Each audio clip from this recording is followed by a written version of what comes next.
Magandang gabi sa inyong lahat. Ito po si Dr. Tony Liachon, Special Advisor po to the National Task Force kay Secretary Charlie Galvez. Magandang gabi po sa inyong lahat. Isang maligaya at mapagpalang Sabado sa inyong lahat. I'm sure kayo po ay nakapahinga ngayong weekend na to. Magandang gabi po. At siguro nakita natin na maganda siguro pag-usapan ngayong araw na to yung topic na pili ko po ngayon. Ang topic ko po kung nakita niyo po sa pinost ko, why radical change is elusive. So, sa dami ng pag-uusap natin tungkol sa pagbabago, bakit naisip ko po ito? Well, naisip ko po lang itong topic na to kasi sa sunod-sunod pong mga ah, batikos at saka missteps po sa Department of Health, napansin ko na baka kinakailangan mag-comment tayo since nakalatag na naman sa social media at saka sa mainstream media, yun pong mga issues na binanggit ho ng ating mga kababayan at yun din pong sinabi ni President Duterte. At iisa-isahin natin ho yan, tapos titingnan natin kung paano ang inyong lingkod ay makakontribute at hindi naman ho tayo maging offensive ho sa mga ginagawa ng kagawaran ng kalusugan. At nandito ho tayo para ho tumulong. Well, ano ho yung mga missteps na nakita natin sa periodiko? Hindi naman ho tayo magbabanggit na hindi ho nasa periodiko na at nakita niyo yan. Well, ang mga nakita natin nung early part ng last part ng January na nagpapatawag po na sabi good evening po sa inyo lahat ay mag-lockdown na po ang Pilipinas sa China, particularly nanggagaling sa Wuhan, Hubei. Sabi, wag ho tayong isara ang ating pintuan or border sa China. At ano naman ang sasabihin ng China kung yung ibang areas, let's say Singapore or other areas na meron hong COVID. So, yun ho isa. So, nalate ho tayo ng isang linggo doon. At pagkatapos ng 1 week, nagdeklara ho ang Pangulo ng closing ng border sa China dahil ho sa pagpasok po ng isang Chinese national at tayo po sa buong mundo ang unang-una po na nag-record ng isang namatay outside of mainland China. So, we had that particular bad reputation at the time na mamatayan po ng isa pong Chinese national outside of mainland China. At nagkaroon ho tayo ng index cases na tatlo po. At sabihan tayo nagpabaya kasi nag-declare tayo noon na maalala nyo na napuri daw tayo ng World Health Organization at sinabing tayo po daw ay magandang performance. Pero kung babalikan natin ngayon ang nangyari sa WHO, nahuli ang WHO, ngayon hindi na natin nakikitang katabi ng Department of Health sa press conference ang WHO. Natanggalan po ng suporta sa Estados Unidos ang WHO. So, isa ho yun sa mga nakita nating kamalian po na na-publish na po in many articles. At yung sinabi ng WHO na hindi kailangan na ng face mask to defend the shortage of face mask globally and in the world. Tapos eventually, napatunayan na kailangan natin mag-face mask kasi ang mode of transmission niya respiratory at maraming asymptomatic cases. Thank you po. You look good, Doc. Yeah, thank you po. Nakapahinga po ngayong araw na to.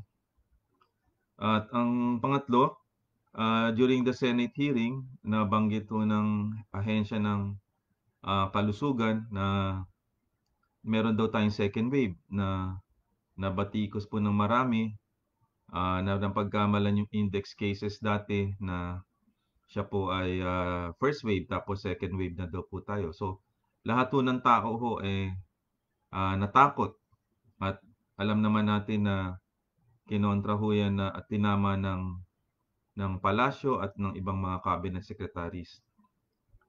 Pang-apat, sinabi ang asymptomatic cases daw ay hindi makakahawa in other Senate hearing. But alam na natin ngayon na almost 45% mga asymptomatic cases or walang simptomas pwede kang makahawa. So, yan ang sinasabi ng marami kung yung ahensya ng kalusugan ang ating source ng pagkakamali, san pa ho tayo ah, kukuha ng informasyon, di ba po?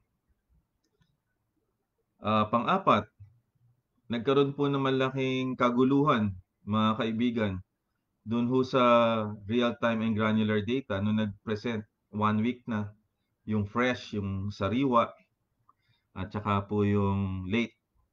Saan ka man? Saan ka naman sa buong mundo na magkakaroon ka ng bagong classification na fresh and saka late?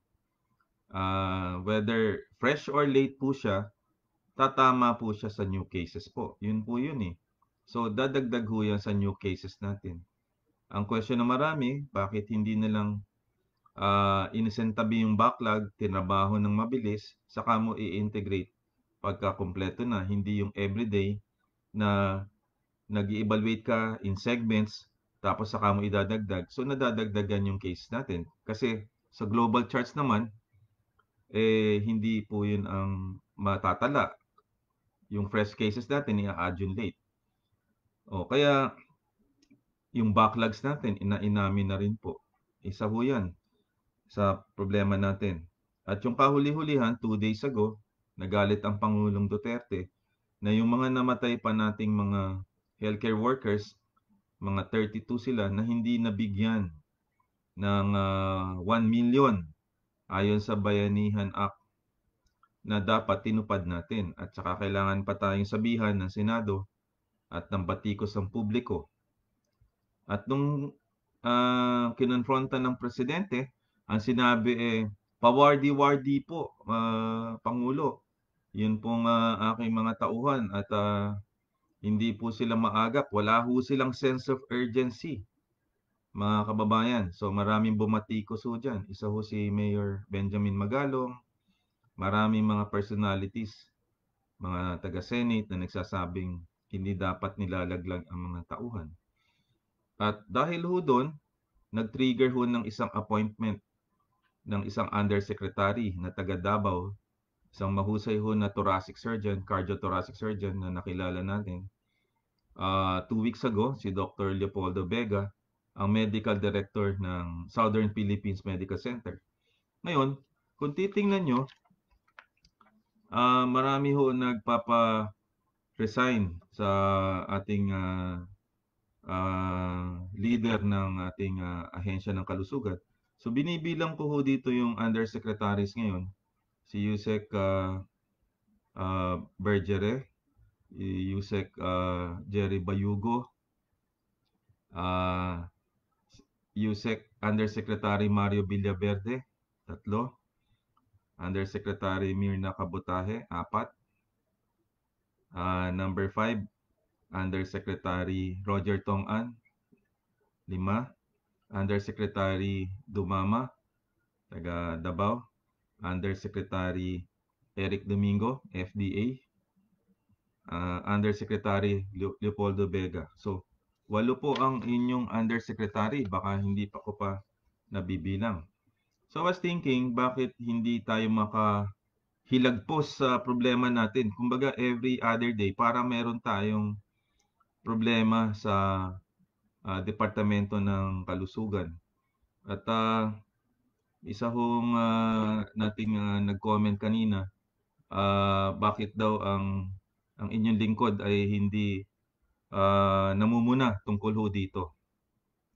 Well, napag-aralan ko ho nung nasa Pfizer ho ako at even sa military na dati ho private citizen ako, sabi niya, bakit daw hindi ako nag-ranting or bashing? Gusto ko explain po yun. Dati ho private citizen po ako na pwede tayong magsabi in a more aggressive way na nakinig naman ho yung pamahalaan. Naalala nyo yun, kaya ako napunta ho dito sa kalagayan ko to, utang na loob ko po sa inyo. sa pagsuporta at of course do'n sa mga naniniwala sa ating adbokasya. Pero meron hong, um, panuntunan, kunyari nasa Pfizer ako at against ako let's say sa management. After ma-decidean po sa board 'yan, dapat ho yung marketing, yung sales, yung medical, yung HR, yung finance, sama-sama ho niyong, haharapin yung challenges. At kung meron ho kayong differences, sa inyo na lang ho 'yan at hindi niyo ilalatag sa publiko 'yan. Since ngayon out in the open na, so bibigyan ko ho kayo ng comment para sabihin niyo na porke nagtatrabaho tayo sa consultant ng government, ay hindi naman tayo puwedeng mamuna. Puwede naman po, in a nice way.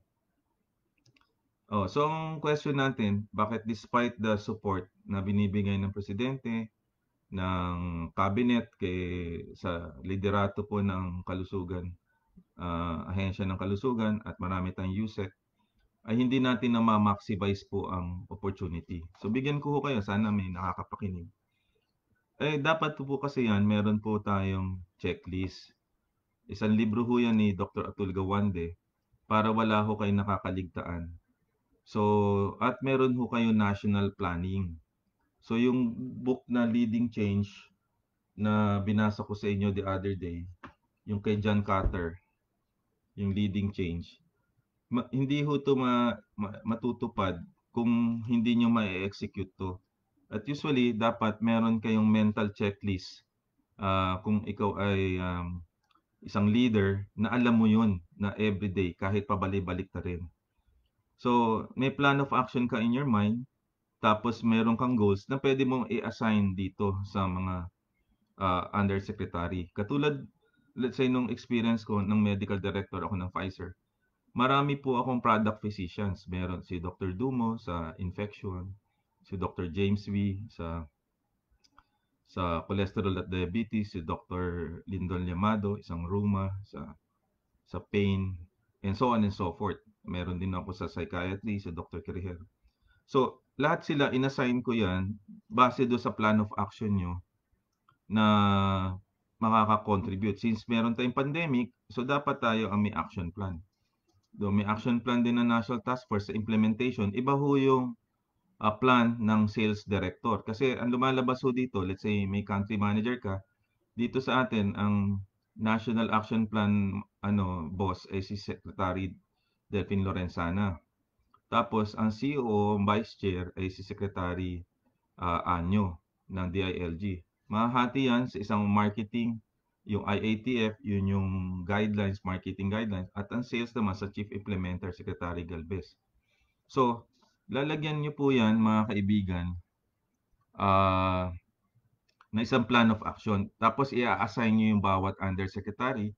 At meron ho kayong strategic planning meeting, tapos bibigay mo assignment mo. Tapos, for the week, may short-term goals ka, let's say, na Monday. Tapos, at the end of the week, Friday, titingnan mo na through a traffic light dashboard kung natutupad yon. So, kung berde, ay natupad. Pagka pula, hindi natupad. Pagka dilaw, ay yung ongoing. So, bigyan ko kayo example. Viral transmission is controlled. So, since marami pang cases. Integral to that, yung reliability ng data. Sino madalas ho nagsasalita diyan? Si Yusek Bergere. So, anything related to viral transmission, katulad ng data, dapat ayusin yun. Siyang bahala doon. Kasi yun ang number one eh. Pagka mataas ang cases natin, marami namamatay, ang recovery ay pangit, sa kanyang sakop yun. So gagawa siya ng mga solusyon kung gusto niya po mag-social distancing para yung new cases mabawasan. Number two, yung recoveries at saka yung namamatay. So sa hospital ka pupunta. So kailangan mo ng partnership with the medical community. So, kunyari, reliability ng data. So, kailangan mo ng encoders dyan, saka epidemiologists. So, kahapon, nakita natin nagsalita si Dr. Benjico at si Dr. Ana Ong Lim at maaring UP. So, imbitahan mo yon para dun sa goal na yon tapos ka. Pangalawa, health system capacity mo okay. So, nire-review ko lang ho yung testing centers, laboratory, contact tracing. Sinong in charge yan? So, mag-assign ka dyan ng isang undersecretary. Wala siyang gagawin kung hindi yon. Okay. Tapos, pangatlo, yung outbreak sa mga hospitals tsaka yung mga doktor na namamatay. Oh, sinong assign diyan? Eh, say ibigay mo 'yan kay Yusek Roger Tong-an. So siyang bahala do'n including sa pagbabayad, pagpa-PPE, all related to the doctors. Isa lang naka-assign diyan at isa lang ipa-follow up mo. And we should demand accountability. O pang-apat, sinong in charge sa workplaces at schools. Yan, yung mga importante. So isang undersecretary ang a-assign mo diyan para okay lahat 'yon in coordination with the DILG and other agencies. Sino ang in charge sa importation risk? Para yung OFW hindi ho delay na uuwi 60 days. Imagine niyo naman 14 days lang quarantine. Eh kahit ho i-multiply niyo yan 14 days times so ano eh almost 5 quarantines ho ang nangyari diyan. Oh, 'di ba po? Hindi naman ho tama po 'yon. So, in charge diyan? Kunyari binigay mo si Yusek Jerry Bayugo. Oh, oh kunyari ang panghuli, eh, ang communities ba natin ay well-informed, educated? So sino ang communications head natin? Oh, so kumbaga ang idea ko po sana merong magdedemanda ng accountability. Para pagka hinarap ang presidente, hindi natin sasabihing pawardi-wardi po yun. And then, ikaw din po bilang leader nun, hindi mo sila ilalaglag kasi baka hindi natin sila na-advisean at ng tamang gagawin. Kunyari, meron tayong Mancom. Usually, Monday ho sa amin yan. During the time na nagtatrabaho ko, 10:00. So, papasok ako 8:00. So, yung mga medical, yung aking mga product physicians na kakampi, magre-report yan for 30 minutes, 8 to 9. Over breakfast na kami, papa-order ako ng pagkain para magkapag-bonding, kamustahan, in preparation for the 10 o'clock meeting. 10 to 12 po yung meeting with the country manager. So, updated ho ang country manager. Tapos, may report ho ako at the end of the week, Friday, kung ano nangyari. So, may top 3 goals ho tayo.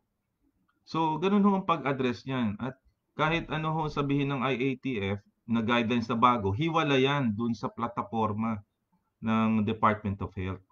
Ganun ho sana ang pag-adjust. Tapos, meron kang Friday na press release tungkol sa nagawa mo nung week na yon na ire-report sa'yo ng mga undersecretary. At iyaan mo yung undersecretary na ang mag-press conference ng kanila kasi lahat sila USEC eh. Eh kung maraming meeting ang Secretary of Health, hindi na ho makakaagapay dito. So bigyan nyo sila ng authority to communicate to the public. Yan ho dapat ang strategy na nakikita ko na effective.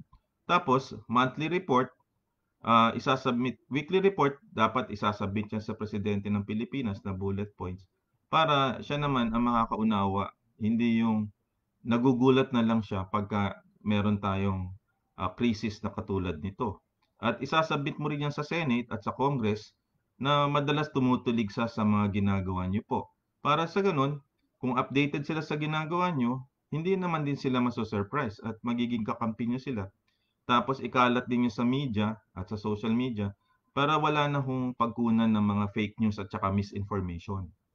Yun ho yung nakikita ko lang po in terms of the strategy po.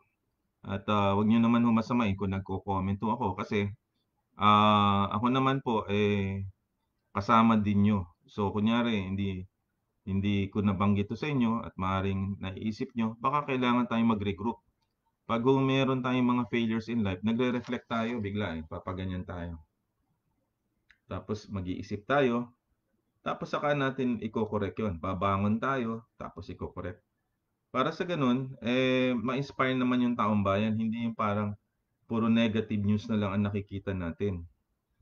Yun lang po yung aking comment at tama ho yung comment nung isa pong kaibigan ko ho diyan sa Facebook na magkaiba daw ang ranting sa bashings. Yung bashings daw ay masama, yung ranting.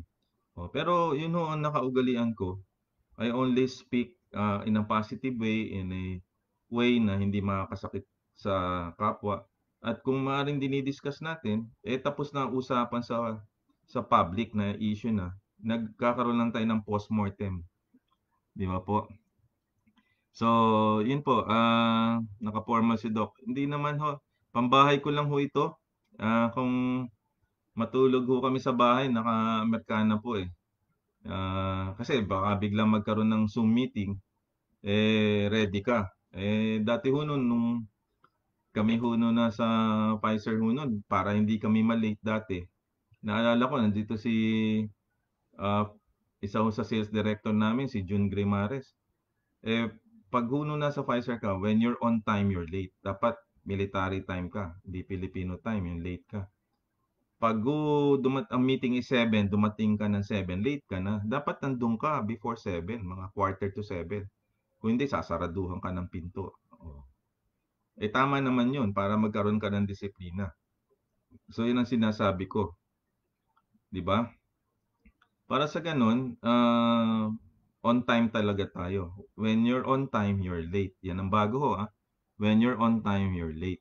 Oh, so, yun ho ang mga naisip natin, mga bagong ideas ngayon na yan, division of labor. Tama yan. Yan ho ang example. Tapos, pag may pagkakamali, akuin nyo. Mas maganda ikaw aako bilang isang leader. Okay. So, may dashboard tayo. Meron tayong reporting. At yung lahat ng ahensya or kagawaran or segment, whether executive or legislative, yan, ibigay mo yung report mo at para walang masabi sa inyo. Okay? Oh, so, maayos po. Ha? Chill ho tayo. So, nasabi na natin yung mga dapat sabihin. I hope we can move on that, no? I-delegate, no? Formal po ang outfit nyo ngayon, Doc. Oo, medyo. Walang-wala po eh. Ito lang ho nakayanan ko. Pagpasensya nyo na. Ito lang ho eh. Yung nakayanan natin. Yan. Pasensya na ho kayo ha. Oo. Sige. So, salamat to sa comment nyo. Okay. Okay. So, tapos tayo sa DOH. I hope may apply din nyo yan sa buhay nyo. Kung kayo may pamilya, mag-delegate kayo ng responsibility sa mga anak nyo. Kung meron kayong school activity or member kayo ng parents teachers organization or association, gamitin niyo ho 'yan. O kung meron kayong trabaho, magamit niyo 'yan. Kung naging presidente kayo ng isang organization or maliit na organization, gamitin niyo 'yan, 'di ba?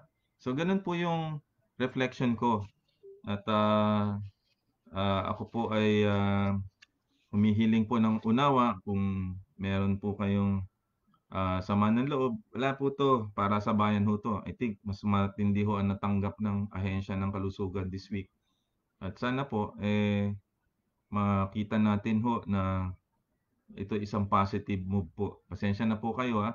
I hope makarating po ito sa kinaukulan at sana mapakinig po ng presidente itong aking comment na ito at ma makita po 'to in a positive light rather than negative po. Okay? Okay. So, joke ba yan, Doc? Yan.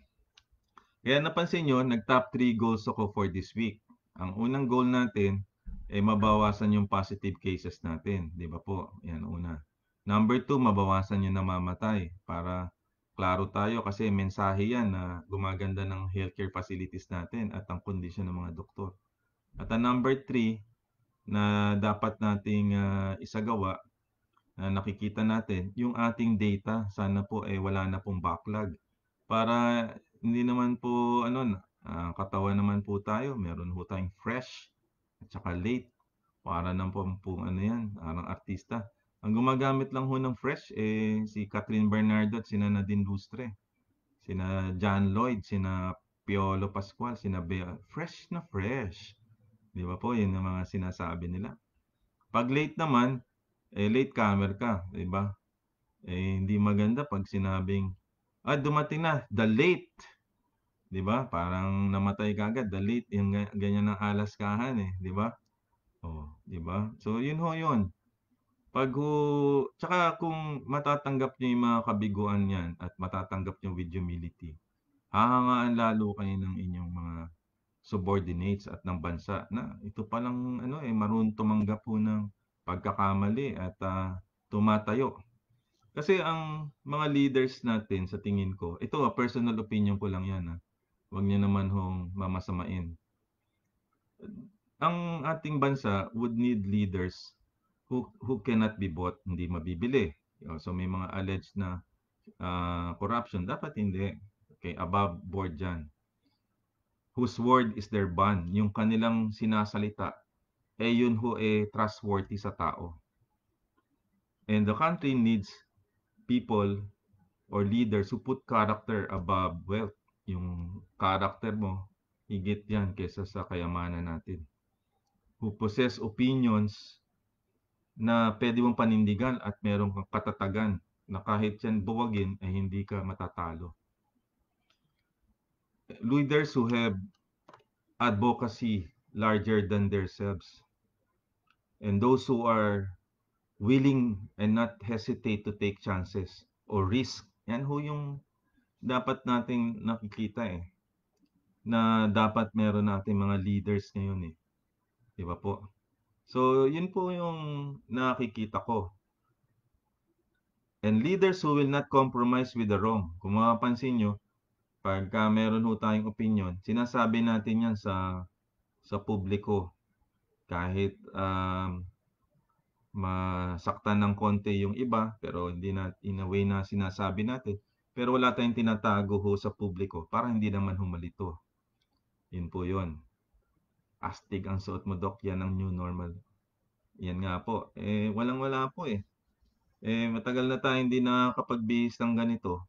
Kaya nakita ko, since wala naman tayong fine dining na ngayon because of social distancing, wala nang convention. Di ba nagpaskil ako, biro nyo akong commission on election ng 11,000 organization. Akong COMELEC. Biro nyo nasa bahay ka lang. Di nagbihis ako. Ito nga pala ang mga nanalo ng Philippine College of Physicians, Officers and Board, no? Announce natin dito. Ito yung organization ng mga espesyalista ng doktor sa adults, no? Ang bago hong pangulo ay si Dr. Mario Panaligan. Palakpakan natin. Dr. Marianita, siya ho ay isang infectious disease. Napapanahon ng presidente ng PCP ay isang infectious disease. Biro mo nyo yan, no? Diba? Ang susunod ay isang pulmonologist. Kita mo naman yan, pulmo ang isang problema ng bayan. Lalo na sa COVID, pneumonia. Dr. Maricar Limpin. Tapos ang secretaries, Dr. Diana Payawan, isang gastro. May nagtataid din dyan. O ang treasurer ay isa rin namang infectious disease consultant. Di ba po? Dea, thank you sa comment. Ronjen Solante. So, yung top 4 officers, dalawang infectious disease. Tapos, again, ang isang regent, Dr. Imelda Mateo, isang pulmo. Biro mo yan, no? And then, ang susunod is si Dr. Nemesio Nicodemos, isang matinik na leader ng para ho ito sa sa diabetes. Dr. Agnes Cruz. Biro niyan. Isang board of regent ho yan, diabetes. Dr. Dingdong Biruar. Parang artista ho ito, macho. Nephrologist, kidneys. At isang espesyalista ho sa diabetes, Juan Maria Ibarra. At ang nanalo na presidente sa Northern Luzon, Regent Dr. Francisco Untalan, Yan, yung sinasabi ko na division of labor. May assign ka sa Southern Luzon. Dr. Adora Gatlabayan. Yan. Sa Visayas, Dr. Juliet Chua Chong Noel. Kita nyo na yan. At sa Mindanao, Dr. Arnelia Masendo. Kita nyo? Nakita nyo po yung strategy ng PCP. Katulad din po yan sa Department of Health. So, bigyan nyo sila ng accountability. Tapos magtatayo yan ng isang committee. Siya ang in charge doon. At nagre-report po yan every month. So, may monthly meeting. Pero sa crisis, dapat po hindi yan monthly. Weekly ho yan. Di ba? Yan, tama yan. So, nakita nyo na, mga kaibigan. Ganyan po yan. Dami hong pumapansin. Maganda daw ang bihis ko. Walang-wala po Minsan lang ho ito na nangako. Ito yung ball. Yan. Yan, para sa likod ho yan. Tapos pagkatapos ko mag-exercise, meron ho akong dumbbells. Yan. Dumbbells. Importante yan Yan. Dumbbells ka. Maraming calories yan. So pagkatapos nyo Pagkatapos yung mag-jogging, magwe-weights ho kayo para may lakas ho kayo. Nakita niyo po 'yon? Oh, ito po meron ho akong ball dito. Ito ho, ang tawag ho dito, medicine ball. Yan, Doc Tony.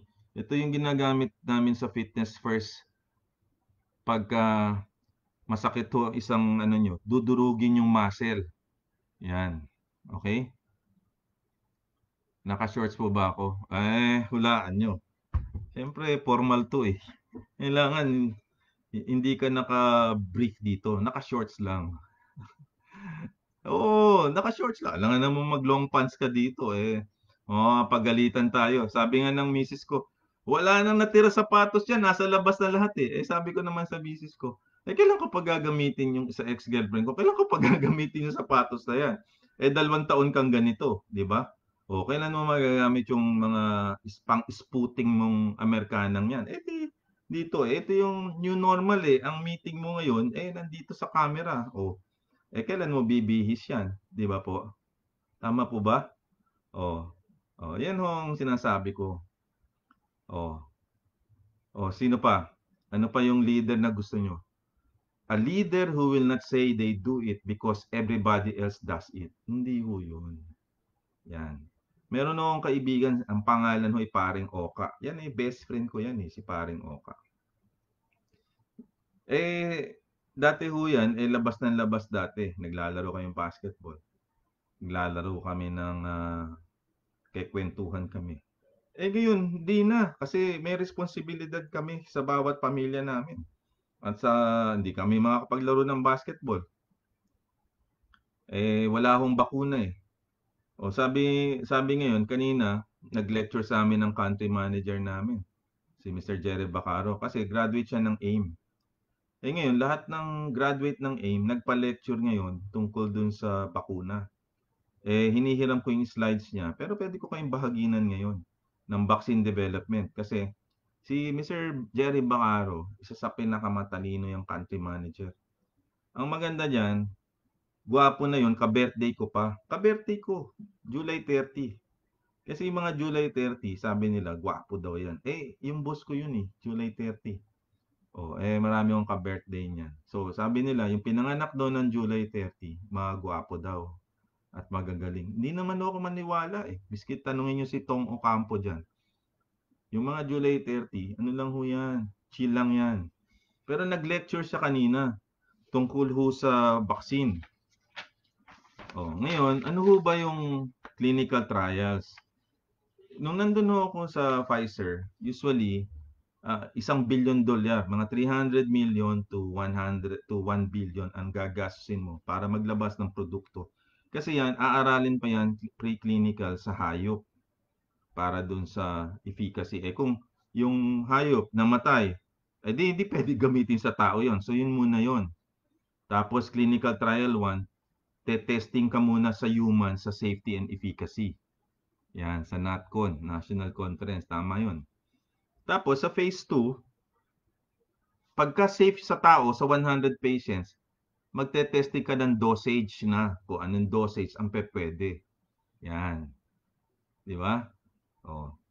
Tapos, pagka successful ka na dyan, safety, efficacy, may dose ka na, ang gagawin nyo yan, i-launch mo yan in a phase 3 trial, mga 5,000 to 20,000.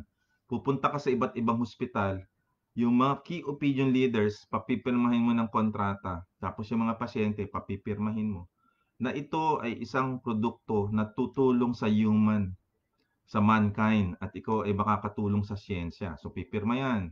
Tapos tatapusin yung trial, let's say 3 months. Yan, magde-develop ng antibodies after na injectan to. I-check yung efficacy at saka safety. Pagka yan effective, ititigil ka agad dyan at ipa-fast track sa FDA. Yan. At pag na-aproban ng FDA, bibilisan nila yan, kailangan ilo-launch sa market. Ngayon, ano yung mga kumpanya ngayon na nasa mabilisan na? Ang ahead of the race na nandyan sa phase 3, phase 4 kasi pag na-launch na na-aproban ng FDA, kakalat na sa buong mundo. Ito, Pfizer, Moderna, AstraZeneca, Oxford. CanSino at saka Sinovac.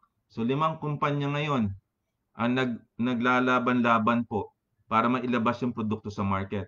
Ang prediction nila baka fall of this year, sabi ni Dr. Anthony Fauci, baka hindi. Ako naman dahil ako'y galing diyan, usually yan 1 taon. So summer of next year, tapos ibilang ka ng 6 months para yan mailunsad sa bansa natin. So malamang mga October yan next year. Yan ang akin. Unless otherwise, bilisan nyo po yun. Di ba po? Ngayon, bakit ko po sinasabi to? Kasi ayoko maguluhan ho kayo. At pag na-launch ho yan, unahan ho yan. Meron ba tayong enough money? Siyempre, dapat nga nagtatawag na ho, according to Mr. Bacaro, ng isang summit na global leaders, tutulungan yung kumpanya na gumagawa niyan at they will produce na wala halos profit at production at risk para mailabas kaagad yan sa market at tulong-tulong dapat. Tapos, ang una daw bibigyan ay mga healthcare professionals. Yan. Pangalawa, yung vulnerable, yung may mga edad at saka yung may immune deficiency. Yan po. Walang palakasan dyan. Kailangan yun mauna. So, ganun. Tapos si Bill Gates daw, nag-donate na ng $250 million at magbibigay pa yan pagka ibang mayayaman sa mundo nagbigay pa. So, yun yung latest natin.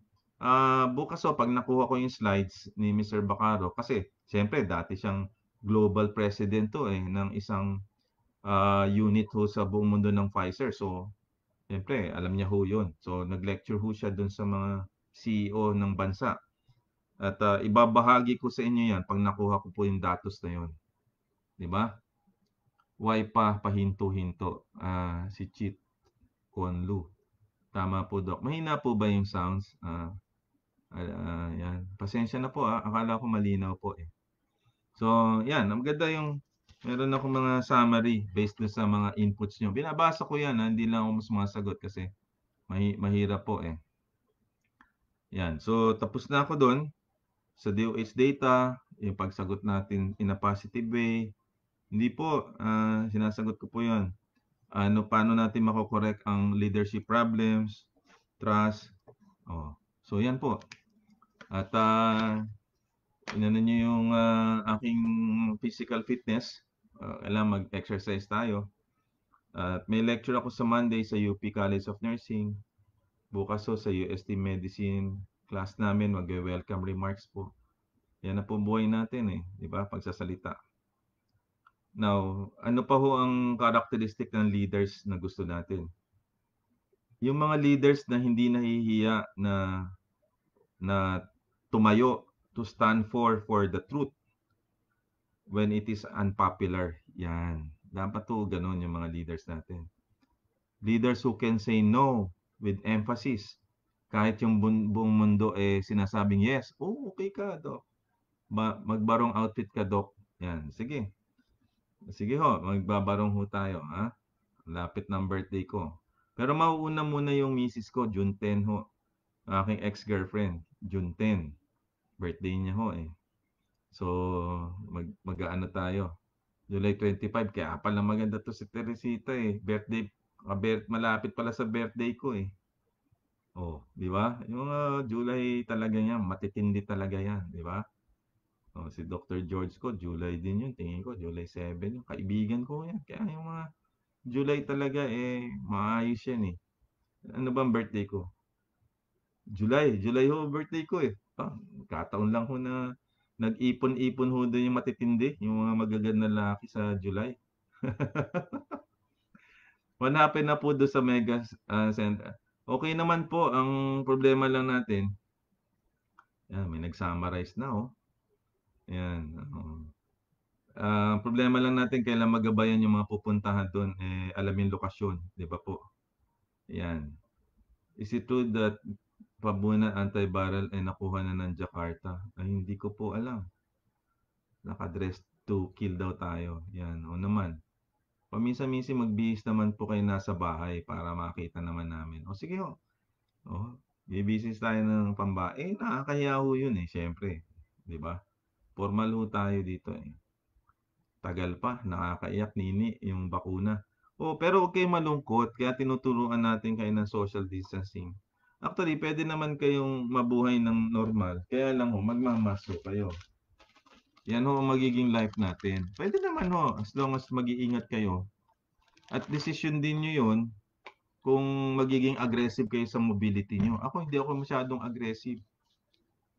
Hinay-hinay lang. Hindi ko naman ho kung ano yung sapat na kikitain natin, tipiran natin yung manage natin gastos natin, tapos magpahinga tayo para hindi tayo napapagod. Kasi wala naman tayong pagmamalaki na, hindi na natin kailangan ng kotse. Eh, paano tayo magkokotse? Oh, eh, hindi mo rin magagamit. Oh, bibili kang sapatos. Eh, nakamask ka naman, hindi ka nakita. Kunyari, nakabago sapatos mo, nakaganyan ka, sino naman makakakilala sa'yo? Oh, bago lipstick mo, pag ganyan mo, oh, wala na rin.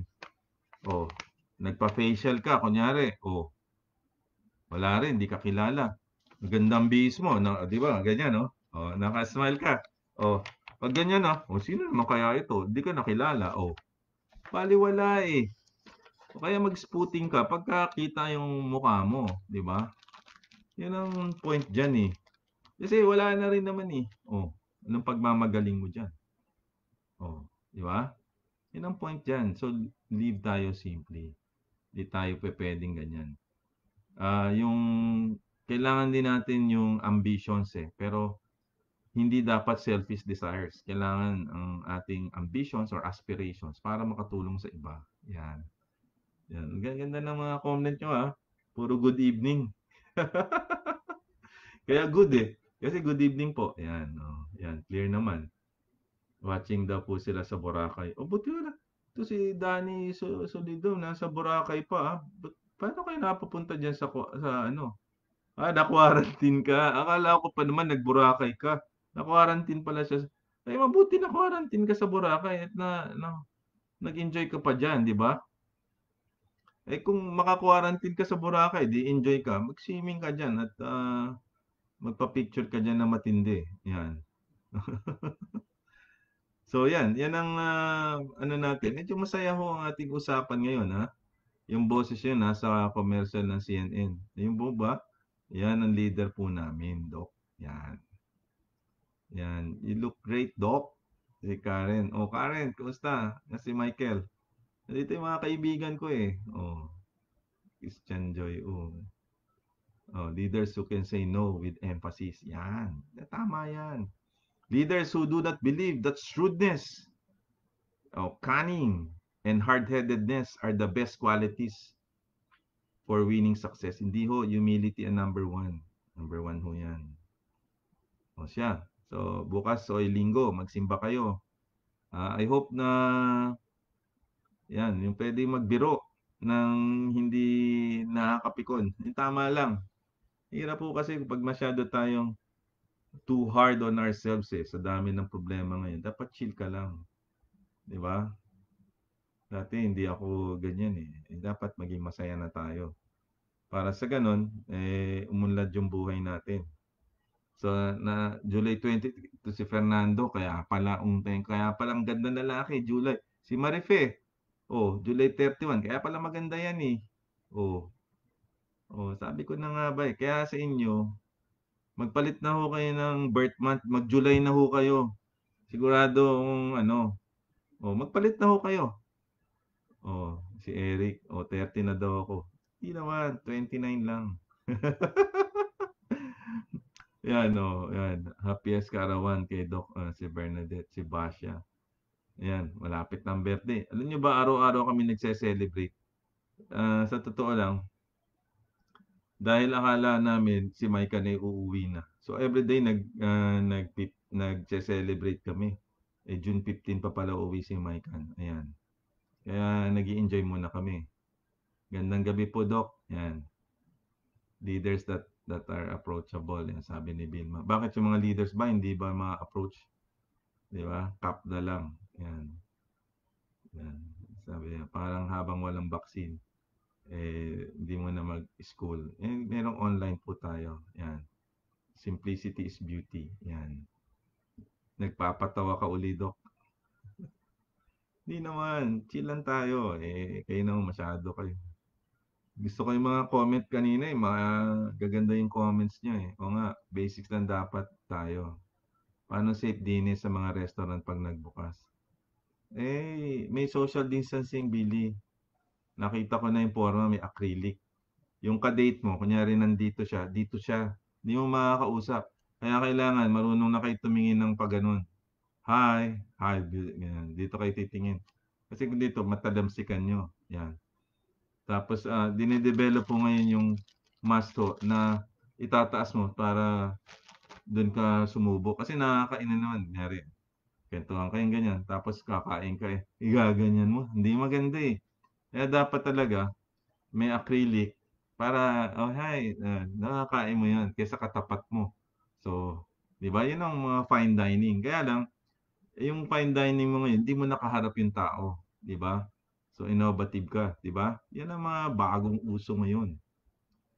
Yung kunyari nag-uusap kayo, pero sulyapan. Hi, oo nga eh. Tapos kakain ka. Oh. Kasi pagka magtapat kayo, hindi kayo pwedeng nakamask ka. Ganyan ang nangyayari eh. 'Di ba po? Oh, meron naman gusto i-open pero kokonti lang yung alam niyo yung mayayaman lang pwede mag-social distancing, yung mayayaman, yung mga prime minister. Yung kanyang ka-dinner nandun sa kabila, ang agwat nila mga 10 silya. O yun, pwede yun. Oh, hi, honey. Yun ho, may megaphone pa. Oh, kumusta ka na dyan? Oh, ayos naman dito. O yun. Yun talagang, yun ang magandang yun ang magandang, yun, gatas. Oo. Nakuha niyo? Sinong gumugupit sa buhok mo, ha? Poging po. Si doktora lang gumugupit sa akin. Kita niyo na 'yan. So, yun ngayon, mag-develop na kayo ng fine dining, yung malayo. Malayo, para sosyal kayo. Subukan niyo 'yan, yung fine dining. Dami ko nakuwentuhan, 'no? Abot na tayo ng 1 oras sa kwentuhan dito. O, sige po. So, mga kaibigan, maraming salamat po sa inyong lahat. Bukas Linggo, huwag niyong kakalimutan sumimba at mamasyal sa paligid ng bahay nyo. Mag-bonding ho kayo, Linggo. Mag-chill po kayo, mag-exercise kayo dahil galing sa trabaho. Tapos magluto kayo ng paborito nyong merienda. Tapos gumawa kayo ng mabuti. Tapos manood kayo ng isang movie. Kasi bukas, usually, ang Sundays namin dati, magra-rounds ako sa ospital, babalik po ako, sisimba kami, lalanso kami ng mga bata, tapos manood kami sine. Ngayon, pwede rin naman sa new normal eh. Magsisimba kami online, hiwa-hiwalay, magla-lunch kami bukas din. Oh, may social distancing. Tapos nanood kami ng sine. Netflix, hiwa-hiwalay din. O di ganun din 'yun, 'di ba? So wala namang pinag-iba 'yan. Tapos magmemeryenda din kayo, 'di ba? So ganun lang ho ang buhay. 'Yun ang new normal ngayon. Layo-layo muna pero nandyan lang, 'di ba? Yan si Nini. Ang daming mga friends ko ngayon Oo nga. Docflix. Pinapanood ko yung yung last 3 episodes nung season ng Designated Survivor si Kiefer Sutherland. Yan. So, maraming salamat sa inyo Marami tayong napag-usapan tungkol sa DOH, leadership, tungkol sa pag-solve ng mga problema, pag-usapan din natin ng bakuna, pag-usapan natin ng keeping ourselves healthy, social distancing. Nagpatawa tayo ng konti. So hopefully may napulot kayo sa akin kahit konti na kabulustugan. So ito po si Dr. Liachon at maraming salamat sa inyo mga kababayan sa pakikinig po. Hanggang bukas po, alas 9.